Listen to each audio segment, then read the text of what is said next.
Evet, 22. günde çıkımlar devam ediyor. Biraz geç çıktımlar.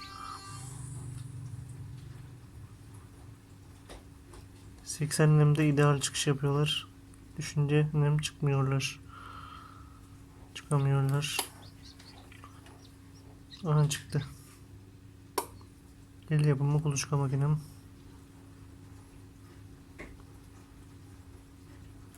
Şuradakilerde 5 tanesinde bir şey yok.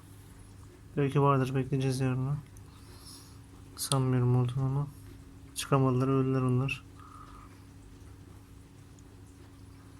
22'de 5 bire verdik. Gerisinde Juju var. Bakalım bu akşam, bu gece ne olacak, yarın ne olacak? Hep birlikte göreceğiz, evet.